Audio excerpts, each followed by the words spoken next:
Act like a winner before you win. Because the truth is simple.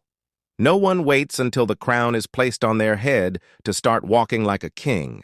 No champion waits until the medals are hung on their chest to train like they're already the best. No empire was ever built by men and women who waited for permission to act great. Every victory that has ever been claimed, every fortune that has ever been built, every destiny that has ever been fulfilled was first lived in the mind, carried in the posture, spoken in the words, and acted upon as if it were already true. Think of Abraham Lincoln, defeated in elections, crushed in business, humiliated in setbacks. He could have walked the earth like a broken man. Instead, he carried himself with a quiet dignity that declared, "I am more than my failures." The world had not yet crowned him, but he had crowned himself. And because he acted as if victory were his, the day came when the world caught up to the image he carried. Look at Thomas Edison.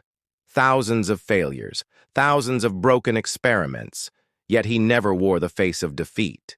He didn't tell himself he was a failure who might one day succeed. No. He moved through his laboratory like a man who had already given light to the world, because in his mind he had. It was already done, and that conviction pulled the invisible into reality. Henry Ford dared to dream of cars for the masses when there were none. He didn't wait for approval from bankers or applause from engineers. He walked, talked, and acted. Like the man who had already built the machines, already revolutionized the world, already won. And the world, though slow to believe, eventually aligned with the certainty he carried within. This is the difference between the average person and the exceptional one. The average waits for proof before belief. The exceptional believes before proof. The average waits for recognition before walking with confidence. The exceptional moves with confidence, and the recognition follows. The average man asks life to show him evidence before he invests faith. The exceptional invests faith, and the evidence appears. That is what Napoleon Hill meant when he wrote that thoughts are things. He didn't mean daydreams and idle wishes. He meant conviction so strong, vision so vivid, belief so unshakable that it begins to bend the world to its shape.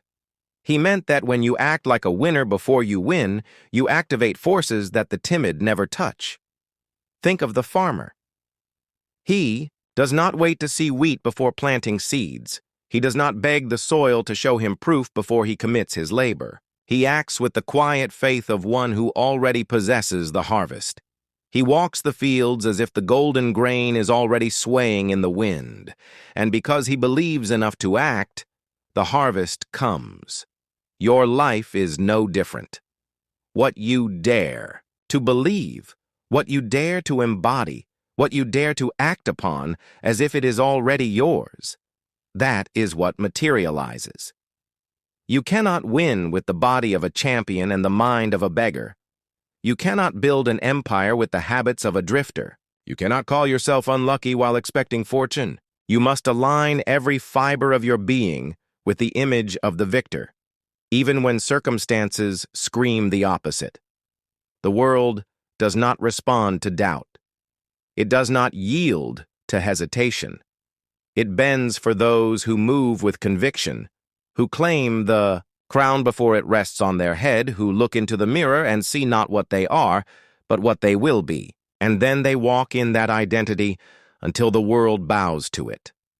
Every word you speak is a prophecy. Every choice you make is a vote for who you are becoming. Every step you take is proof of who you already believe yourself to be. When you act like a winner before you win, you begin to attract the conditions, the people, the opportunities, the doors that swing open because they recognize a king already in the making. So ask yourself now, are you waiting to be chosen? Or are you choosing yourself? Are you waiting for the world to believe? Or are you willing to believe so strongly that the world has no choice but to follow? The crown, the medal, the fortune, the recognition, they come later.